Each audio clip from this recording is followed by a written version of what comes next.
Hola, soy Aaron Tuner, ex miembro de la Iglesia de Jesucristo de los Santos de los Últimos Días, o la Iglesia Mormona.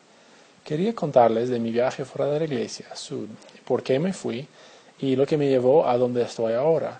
Pero en primer lugar quiero contar mi experiencia en la Iglesia y quién soy. Yo nací bajo el convenio y salí de la Iglesia a la edad de 32 años, en el junio de 2012.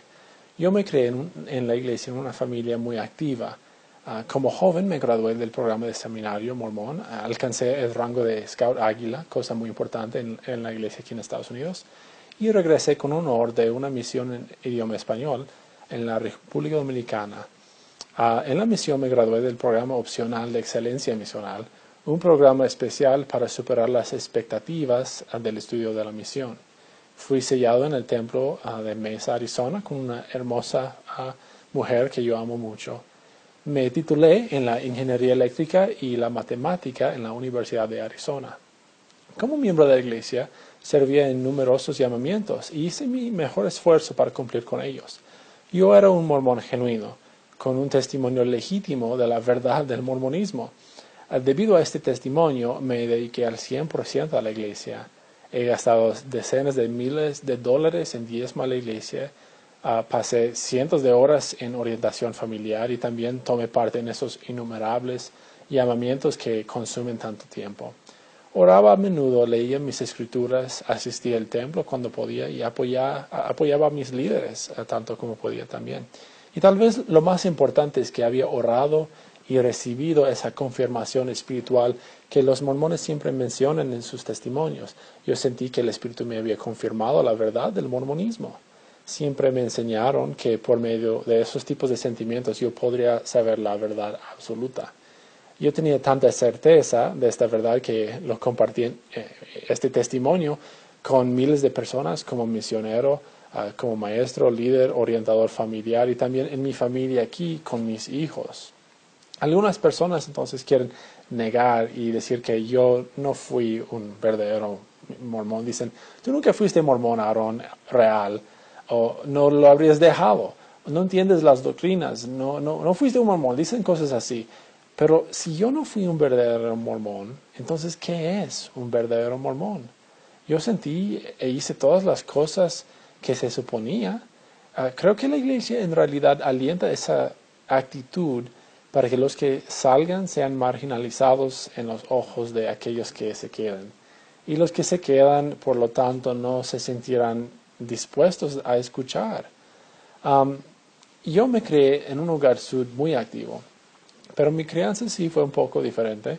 A mi padre le encantaba leer los libros escritos de los líderes originales de la iglesia, como el Diario de Discursos, Journal of Discourses, un conjunto de varios volúmenes de libros que contienen discursos y conferencias proféticas de los líderes originales de la iglesia.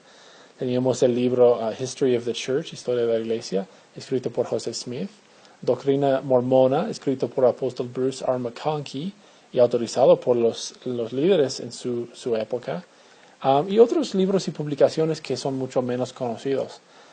Y mi padre leía estas cosas oficiales y así eran una influencia en nuestra familia, incluyendo nuestras noches de hogar.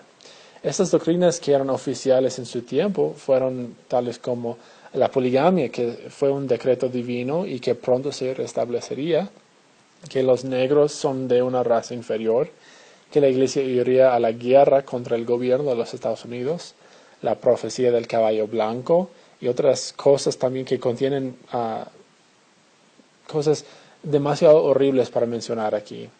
Y debido a estas enseñanzas de mi padre y los líderes antiguos de la iglesia, pensé que mi papá era una especie de apóstata. Sobre todo porque estas cosas ya no eran parte del mormonismo moderno. Creí que los nuevos profetas habían modernizado y que esas doctrinas errantes se habían retractado. Pero yo nunca había pensado en cómo las verdades eternas jamás pueden retraerse o modernizarse. Así que yo había detectado una división entre el mormonismo viejo y el mormonismo actual. No me di cuenta que la iglesia no ha cambiado ninguna doctrina, solo evita hablar de las cuestiones controvertidas. Mi perspectiva sobre la iglesia comenzó a evolucionar años después, cuando era más adulto y tenía mi vida mormona normal. Empecé a notar cosas molestas sobre la cultura de la iglesia que no me parecían correctas. Noté algunos temas inquietantes que yo atribuía a la gente en la iglesia y no a la iglesia como entidad. Hay una frase comúnmente escuchada en la iglesia que es: la iglesia es perfecta, pero los miembros no son. Yo estaba dedicado a la iglesia, pero empecé a notar problemas que sentía que fueron cosas de la gente. Noté un montón de orgullo y competencia entre los miembros sobre quién podía ser el más digno y justo. Nadie podía hablar abiertamente sobre sus fallas personales. Hubo luchas internas, hubo intolerancia y una presión constante para que la gente siempre se ajustara a un cierto molde. Pero otra vez yo atribuía estas cosas, estos problemas, a la cultura y no a la iglesia. Además, hubo algunos problemas específicos que noté con los líderes locales que encontré molestos, como la Proposición 8, por ejemplo, que prohibía los matrimonios homosexuales. Ahora, yo no soy un fan de homosexualidad. Creo que es un pecado como los otros pecados, muchos de los cuales aplican para mí. Pero Cristo nos dice que enseñemos a la gente y los permitamos llegar a Él por su propia cuenta, no forzados a la justicia por las leyes. Para mí, obligar a la gente a ser justa en realidad sonaba mucho más como el plan de Lucifer en la preexistencia mormona. En segundo lugar, aunque siempre sentía que había algo raro con la poligamia, yo reconocía que era una creencia doctrinal y al parecer un decreto divino como voluntad de Dios. Me preguntaba, ¿por qué no enseñamos esa doctrina como divina y tratar de explicar a todos por qué es una buena cosa, en vez de tratar de evitar el tema y distanciarnos? ¿Por qué tendremos vergüenza de la voluntad de Dios? En tercer lugar, en las capillas, cuando alguien no está de acuerdo con el grupo o hace una pregunta verdaderamente difícil, todo el mundo se pone bien incómodo. Comienzan a mirar el suelo, el profesor quizás murmura una respuesta aprobada por la iglesia, la gente cambia el tema y más a menudo que no, alguien comienza a dar su puro testimonio irrelevante sobre la verdad de la iglesia. Estas cosas no demuestran un foro de aprendizaje y búsqueda de verdad, sino es una recámara de eco, donde todos se ponen de acuerdo siempre. Y a continuación, encontré que yo nunca sentí espiritualmente alentado en la iglesia. Fue más bien un segundo trabajo lleno de cosas que yo tenía que hacer. Yo únicamente me sentía verdaderamente bien en los proyectos de servicio donde ayudábamos a alguien que realmente tenía una necesidad de nuestra ayuda.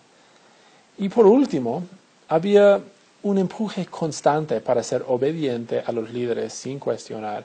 Y en nuestra época hemos visto la clase de cosas que pueden ocurrir cuando la gente solo sigue sus órdenes. Y aunque yo confiaba en la iglesia para dar buenas órdenes, me preguntaba por qué los líderes no pusieron más énfasis en que los miembros buscaran a Dios y no los líderes. Creo que esto vino a la cabeza cuando estábamos en la escuela dominical un domingo para adultos. El obispo se levantó enfrente de todos y dijo algo más o menos así. Dijo: hermanos y hermanas, cuando ustedes me sostuvieron como obispo en este barrio, se comprometieron a apoyar y obedecer las instrucciones que yo les daría. Y repiten este compromiso cada vez que se entrevistan para el templo. Ahora, como su líder, voy a darles un nuevo compromiso. Todo el mundo pasará 4 horas por semana a la obra misional para ayudar a sus amigos y conocidos a ser parte de la iglesia. Todos los que se comprometan, levanten su mano derecha para ponerse de acuerdo y comprometer. Yo fui a la misión y tan triste como suena, yo sabía que se trata de un juego de números. Y yo no podía creer que este tipo de mandato podría venir de las autoridades generales, de la cima de la iglesia. Mi esposa y yo estuvimos muy incómodos con lo que pasó, con todos alrededor que se levantaron la mano en unísono. Ella y yo fingimos estar en profunda conversación para evitar el contacto visual con el obispo y evitar levantar las manos, para no comprometernos a otro deber más y que no nos acercaría al Señor. Yo suponía que estos problemas que mencioné venían de las iglesias locales y sus culturas, pero nunca como un reflejo de los problemas en la iglesia general, porque otra vez La iglesia es perfecta, pero los miembros no son. Tiempo después, yo estaba continuando debidamente en la iglesia cuando sucedió una serie de cosas a la vez. Tuvimos una lección de noche de hogar acerca del diezmo, y yo quería saber si debería pagar el 10% en el neto o el bruto de mis ingresos, para yo poder ser más obediente. Pero la iglesia no dice claramente en los manuales, y yo solo quería una respuesta rápida, así que decidí buscar en internet para saber cómo lo hacen los demás. Esto era algo que curiosamente nunca había hecho antes, o sea, buscar una respuesta del Evangelio mormón en internet. Normalmente la iglesia advierte a los miembros a usar únicamente las fuentes aprobadas por la iglesia, pero esto era una cuestión trivial, así que no pensé dos veces. Hice mi búsqueda, encontré una respuesta y la cuestión quedó resuelta. Pero al hacer esto, me encontré en algunas páginas con temática mormona, algunas de las cuales eran a favor de la iglesia y otras en contra. Ahí discutían algunos temas que yo nunca había visto, tales como el libro de Abraham y sus problemas preocupantes, la forma real de la traducción del libro de Mormón, la implicación de la situación de las planchas Kinderhook, los serios cambios en la ordenanza del templo de 1990, el asunto de Mark Hoffman, la poligamia y poliandría, muchos años antes de que los santos vinieron al oeste, y algunas cuestiones inquietantes sobre el uso del dinero en la iglesia. Cuando comencé a estudiar estas cuestiones, encontré que en realidad son problemas legítimos. También he descubierto que cuando eres persistente y cabes al profundo, la iglesia concede y hasta intenta justificar cada uno de estos puntos. La iglesia no niega cualquier de ellas porque simplemente no los puede negar. Yo estaba aprendiendo que estos y otros problemas más no eran mentiras antimormonas, como me habían dicho, sino simplemente datos objetivos y problemáticos sobre la iglesia y su historia. La iglesia no habla de estas cosas, más bien hace todo lo posible para estratificar la información de tal forma que es casi imposible para los miembros a informarse a través de fuentes aprobadas, a menos que sepan antemano exactamente qué buscar. Entonces quedan ignorantes de estas cosas. Y no tardé en darme cuenta que la razón por todo esto, por ofuscar las cosas, es para que los miembros no sientan desafiados nunca en cuanto a su fe en la iglesia. Esta es una forma de manipular la retención de datos claves para controlar la opinión de otra persona. Es una mentira de omisión. ¿Y cómo puede mentir la iglesia verdadera de Dios? Dios no es un mentiroso. Darme cuenta de esto fue una agonía emocional. Pasé varias noches sin dormir, intentando averiguar qué estaba pasando ahí. Ahí estaba yo en mi cama, leyendo en mi celular sobre la poliandría y gritando en mi cabeza, no puede ser. Yo odiaba las palabras que leía. Quise lanzar mi teléfono a la pared en un berrinche, pero veía que todos eran completamente verificables cuando te metes lo suficientemente profundo en los materiales Sud. Yo lo odiaba, pero no podía soltar la verdad, sin importar el dolor, porque al final hay algo profundamente bien en la verdad, incluso cuando es desesperadamente doloroso. Pero descubrí que una parte de mí, la religión que yo había adoptado e integrado en mi identidad, era un fraude. ¿Quién era yo? ¿Qué era real? Yo había sido traicionado por una cosa que supuestamente nunca podría ser desleal. La clave base y fundación de mi vida, la iglesia. Ahora sabía que la iglesia no era lo que pretendía ser. Sabía que no podía ser la única iglesia sobre la faz de la tierra, como yo había repetido tantas veces en mi testimonio. Y ninguna cantidad de sentimientos calurosos en mi pecho podría cambiar ese hecho de que la iglesia me había mentido. Y el Dios que decían representar odia las mentiras. La iglesia era una mentira y por lo tanto yo no pude ser parte de ella. Y al mismo tiempo descubrí unos foros ex-mormón en el internet. Ahí pude leer las conversaciones de personas que fueron miembros pero se salieron de la iglesia. Yo no posteé nada personalmente, simplemente leí. Y estas personas no atacaban la iglesia, solamente hablaban abiertamente de las cosas que no estaban bien, las experiencias que habían tenido que los condujeron hacia afuera. y no sentían la necesidad de defender la Santa Iglesia como yo había visto tantas veces en la capilla. Solo hablaban de sus opiniones personales y las cosas que vieron. Y para ser honesto, todo fue un gran alivio para mí, un gran alivio. Ellos vocalizaban las cosas que yo nunca podía hacer. Y las cosas que me habían preocupado de la cultura mormona empezaron a tener mucho más sentido. Empezaba a entender mucho mejor las cosas que pasaban a mi alrededor. Y eran un producto de la iglesia como institución y las doctrinas, y no provenía de los miembros.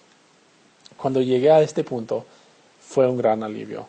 No puedo explicar el peso enorme que fue levantado cuando me quité los garments y los puse al lado, cuando dejé de juzgar a mi familia y a mi esposa, y dejé de estar observándolos a todos para asegurar que seguían las reglas de la iglesia para tener la espiritualidad apropiada, cuando dejé de prestar atención al juicio de los demás, cuando entendí que está bien que yo no sea perfecto y no tengo que serlo y francamente no puedo, no en mi centro, no en mi corazón. La carga esa se quitó cuando salí por debajo de esa institución que me había dominado la vida y tenía tanto poder sobre mi alma. Yo nunca había notado que les había dado tanto poder. Es como que un gran ruido había parado de repente en mi vida y me dejó en paz. Yo siempre pensé que era feliz. Yo me había autodefinido como persona feliz. Aarón, ¿eres feliz? Oh, por supuesto, mira qué sonriente soy. Y tú también puedes ser feliz también si hablas con mis amigos misioneros. Pero yo estaba descubriendo que jamás conocía la paz y la felicidad. Te das cuenta en ese momento que lo que experimentabas antes no era ninguna paz. Hubo un ruido constante que nunca habías percibido. Pues ahora qué, la iglesia no era lo que pretendía ser y por lo tanto no era cierta. Una parte integral de mi identidad fue destruida y yo no sabía nada más. Sentí que Dios me había traicionado, si siquiera existiera un Dios. Y en el mormonismo Dios y la iglesia son inseparables y yo no sabía de ningún otro Dios. Pero yo sabía que había tenido algunas experiencias en mi vida que no pudieron explicarse. No hablo de sentimientos calurosos en mi pecho, hablo de experiencias táctiles, reales, cosas que en mi mente científica no pude explicar. Así que creí que había algo que no podemos ver, no necesariamente un Dios, pero algo. Y yo ciertamente no creía en la Biblia porque me habían enseñado que era poco fiable. Aunque yo creía que quizás algunas partes del Nuevo Testamento parecían filosóficamente relevantes tal vez. Pero decidí que iba a buscar la verdad y que haría uso de todas mis facultades para encontrarla, incluso la investigación científica y lógica, los procesos que yo había desarrollado a través de mi entrenamiento. Decidí que iba a cavar al profundo y no simplemente confiar en los líderes aceptados, especialmente aquellos que esconden sus fallas y dan una verdad parcial. Y debido a mis estudios educativos anteriores, yo había topado con un concepto de algo llamado hiperdimensión. Este concepto matemático y físico extiende nuestra realidad hacia por arriba de nuestra existencia. Nuestra realidad en verdad es una superficie curvada dentro de algo más, algo que no podemos ver. Este concepto ha sido discutido ampliamente en el mundo secular y se ha demostrado empíricamente en experimentos usando relojes atómicos y decaimiento radioactivo. Parecía a mí que este concepto sería un buen punto de partida en el desarrollo de la comprensión de esas experiencias inexplicables. Ahora, yo he tenido formación en ingeniería matemática y física. Estas son ciencias duras basadas en leyes demostrables, experimentos táctiles y habilidades predictivas de esos experimentos y los resultados medibles. Este tipo de ciencia es lo que produce las cosas que usamos en nuestra vida, computadoras, naves espaciales, esas cosas. Es un tipo de ciencia donde uno puede analizar físicamente una idea y determinar por experimentación si sirve o no, para saber si tus premisas son ciertas o no. Pero hay otro tipo de ciencia llamada la ciencia histórica. Este tipo de ciencia es muy diferente. no se basa específicamente en el método científico tradicional y se ocupa de cosas como el origen de la vida y el universo, etc. Generalmente, este tipo de ciencia no es capaz de producir resultados medibles. Es, sobre todo, ideas de cómo probablemente funcionan las cosas. Debido a mi experiencia con la Iglesia Mormona, estaba decidido a cavar profundamente en mis estudios y no dejar ninguna piedra sin remover. Al hacerlo, pronto comencé a descubrir que la mayoría de las teorías científicas aceptadas caen firmemente en la segunda categoría. Se enseñan como si fueran verdades absolutas, pero no son verdaderamente científicas, no son capaces de producir resultados repetibles y no son basadas en el análisis empírico. Por ejemplo, la evolución, aunque enseñada como dato innegable, no existen fósiles transicionales. Lo único que tenemos para comprobar la evolución es una larga lista de maniquíes y fraudes. No hay absolutamente ninguna evidencia de alguna mutación genética que haya resultado en aumento de la información de la genoma. Y la selección natural, aunque probado empíricamente, no resulta en que los animales cambien a otra familia de animal, sino el mismo animal con diferentes características. Nuestras variedades de especies que tenemos siempre resultan de una pérdida de diversidad en la genoma. La selección natural y la adaptación no se disputan por los creacionistas. Es un hecho verificable. Lo que se disputa es el aumento genético y la macroevolución de un animal a otro animal. Yo estoy bien con los que admiten que este es un punto de creencia, ya que no tiene evidencia física. Mi problema viene cuando se enseña como factible a los que no pueden saber de las debilidades de la teoría. Segundo, la ciencia no puede explicar el origen de la vida. El experimento Miller-Urey, hecho en los años 50 con sopa primordial y chispas, que supuestamente generó los pilares de la vida, todavía se enseña hoy en las escuelas, a pesar de que ha sido renunciado por casi todos los científicos acreditados. Los científicos respetables admiten que cuando excavas lo suficientemente, todavía no tenemos la menor idea de cómo inició la vida aquí en la Tierra, a pesar de décadas de intentar reproducirlo vigorosamente en los laboratorios. No podemos porque no sabemos cómo pasó. En verdad, la idea de que la vida puede iniciar espontáneamente en un ambiente estéril vuela totalmente en contra de todo lo que sabemos. ¿Qué pasaría en la industria de comida si lo estéril se podría convertir en vida espontáneamente? Tendríamos una catástrofe. La ciencia atea no puede explicar tampoco adecuadamente el origen de nuestro universo.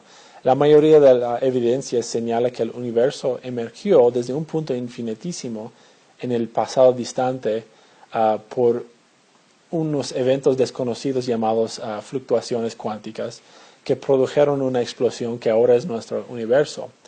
Es decir, que algo surgió de nada. Algo de nada. Es un principio insostenible si adhieres a lo que se llama la ciencia naturalista. Si crees que algo puede venir de nada, entonces intenta reproducir un grano de arena en tu casa esta noche sin herramientas ni ingredientes, y me gustaría mucho revisar tus resultados. Cataclismo mundial. La ciencia correlacionada acepta que algún tipo de cataclismo ocurrió en el pasado que aniquiló casi toda la vida y tuvo un efecto incalculable sobre el medio ambiente y sobre nuestro equilibrio químico. Pero la datación radioactiva se basa en la medición cuidadosa de los cocientes de diferentes químicos en un objeto de prueba. Para poder servir se tiene que asumir que el ambiente del pasado distante fue exactamente como es hoy en día. De lo contrario, los cocientes químicos son irrelevantes y las fechas calculadas no sirven para nada. Entonces, estos dos principios del cataclismo y la datación son incompatibles, pero sin embargo, tenemos evidencia innegable del cataclismo mundial. Así que, ¿cómo vamos a confiar en la datación? Además, hay una serie de problemas filosóficas y lógicas indicando que el ateísmo es una posición insostenible, incluyendo los horribles resultados de la filosofía atea que los ateos no pueden aceptar y no pueden evitar tampoco. El hecho de que la percepción de nuestra realidad, de los seres evolucionados, se basa principalmente en la sobrevivencia, lo cual significa que, de ser así, veríamos nuestra vida desde un punto de vista paranoico, de sobrevivir, y por lo tanto no podríamos confiar en nuestras propias conclusiones, incluyendo la creencia en el ateísmo. La evolución no explica por qué somos seres morales tampoco. ¿Por qué no dejamos que el débil muera? En cambio, tenemos un deseo enorme de cuidar de ellos y les animamos a procrear. ¿Cómo puede ser esto conducente a la evolución? Evolución es un proceso violento y truculento donde los fuertes brutalizan a los débiles. La mayoría de las ideas de la ciencia histórica aceptadas por la academia y los expertos son simplemente eso, son ideas populares. Usan un montón de palabras científicas y mucha especulación. También usan exhibiciones en los museos con maniquíes y dibujos, pero no hay prácticamente ninguna evidencia dura. Tienes que creer, tienes que confiar en los líderes. Y esto es fe, esto es creencia y es religión. Estos líderes supuestamente confiables mantienen sus fracasos científicos en las sombras, con el fin de mantener tu fe en su sistema. Sus becas de dinero, el avance de agendas políticas, esto no es nada mejor que el mormonismo. Son oclusiones y son mentiras de omisión. Y al descubrir esto, y al mismo tiempo meterme en estudio de la filosofía, empecé a darme cuenta, como René Descartes, que el saber algo, incluso el hecho de que existas, es prácticamente imposible de probar al 100%, porque cuando llegamos a la nitidez de todo, se basa todo en la creencia y la esperanza. Descubrí que al final yo tendré que creer que yo sí existo para iniciar y que mis sentidos sean algo fiables y que quizá deba yo poner mi fe en otras cosas que podrían también ser razonablemente confiables. Comencé a confiar en mis sentidos físicos, mi mente lógica y la identificación de quién soy yo por dentro. ¿Qué soy yo? ¿Qué clase de cosa soy? Y me di cuenta después de hacer todos estos estudios científicos que no tiene sentido en la lógica negar algún tipo de fuerza o ser creador. La incalculable cantidad de información precisa en nuestro ADN no puede explicarse por azar, es estadísticamente imposible. Y creo que si somos honestos, fácilmente podemos ver la misma cosa. Tome este florero, por ejemplo. Es obvio para nosotros que el florero tiene un diseño, un diseñador, tiene forma, función y belleza, pero vemos las flores y podemos sentir poco dispuestos de admitir un diseñador, a pesar del hecho de que muestran una gran cantidad de detalle, forma, función y belleza. De hecho, ellos ilustran demasiado diseño. Este impulso que sale de nosotros de negar su diseño proviene de las implicaciones inmediatamente evidentes que el concepto del diseñador puede tener sobre nuestra responsabilidad moral. Así que parece haber una especie de creador, y para continuar con mi siguiente punto, citaré a Stephen Hawking, un teórico científico reconocido y agnóstico, quien dijo: si el modelo del Big Bang es correcto, sería muy difícil de explicar por qué el universo debería haber comenzado de esta manera, excepto como el acto de un Dios que deseara crear seres tales como nosotros. Si es cierto que este creador nos hizo y nos dio forma específica, también tiene que habernos dado nuestra conciencia. ¿Es posible que este creador, fuera de tiempo y espacio, de lo inmaterial, que podría haber contactado a alguien aquí en la tierra para revelarse a sí mismo y expresar su voluntad y nuestro propósito? Aquí llegamos a la Biblia, un libro escrito principalmente por los nómades en tiendas, pescadores y vagabundos del mundo antiguo. En este libro se describe un ser que puede crear algo desde nada, que existe arriba en algo llamado el tercer cielo, que para los israelitas está fuera de espacio. Además, este Dios parece ser, por su descripción, hiperdimensional, porque y matemáticamente probable porque contiene múltiples personas en un solo Dios, lo cual es un producto potencial de la hiperdimensión. Este es un Dios que puede revelar verdades científicas desconocidas en aquella época, que no tolera hechos contra la conciencia que nos dio, que es totalmente perfecto, santo y tremendamente justa y profundamente misericordioso. ¿Debo yo pensar que este Dios fue inventado por los vagabundos en tiendas de campaña, vagando así en el desierto? Estas características en conjunto ponen al Dios de la Biblia firmemente en una categoría separada de los dioses creados en las religiones paganas, muchos de los cuales muestran rastros de la imaginación humana. El Dios de la Biblia es uno que es relatable, pero todavía imposible de comprender plenamente. En contraste con el libro de Mormón, yo no tengo que simplemente creer que existen los lugares en la Biblia. Los lugares que pueden razonablemente esperarse encontrar, dados los efectos de la edad, están siendo desenterrados todos los días en el Medio Oriente. Yo puedo señalar a Jerusalén en un mapa fácilmente y puedo indicar las ruinas de Jericó con sus muros tumbados y evidencias de un fuego devastador de aquella época. Trate de encontrarme ese tipo de soportes físicos duros para las ciudades del libro de Mormón o para la evolución. No hay nada.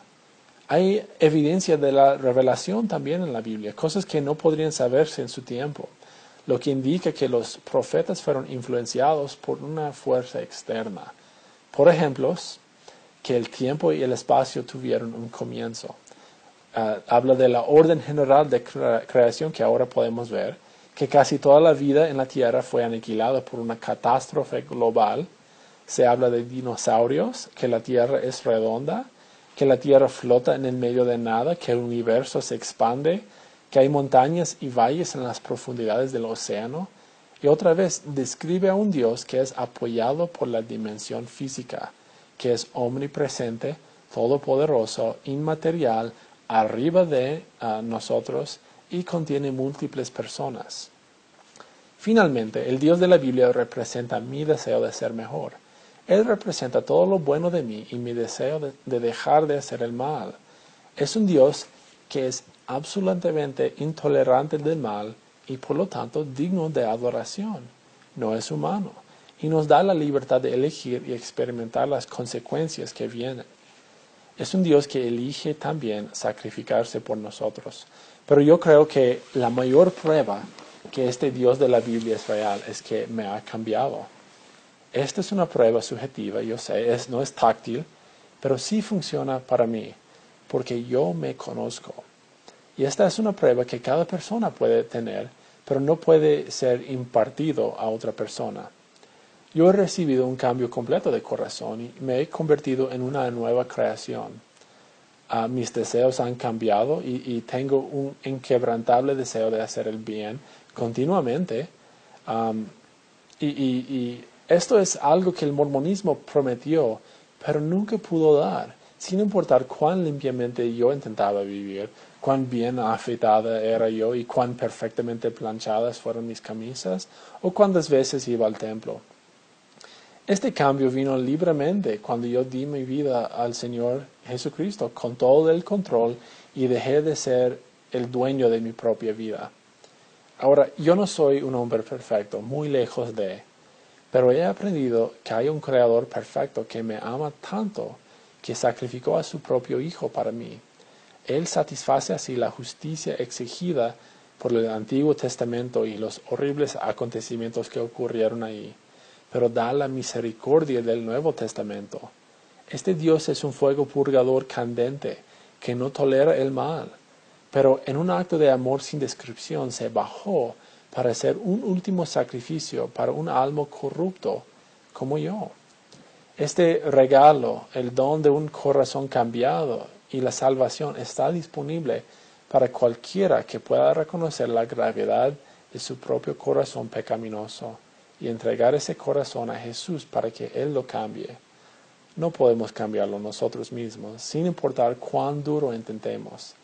Simplemente plantamos nuestra fe en Él. el arca salvador, Jesucristo. Cuando hacemos esto, nuestra vida desarrolla un nuevo propósito, el ser dedicados para amar y servirle a Él, a Dios, el que nos dio lo que no nos merecíamos, la vida.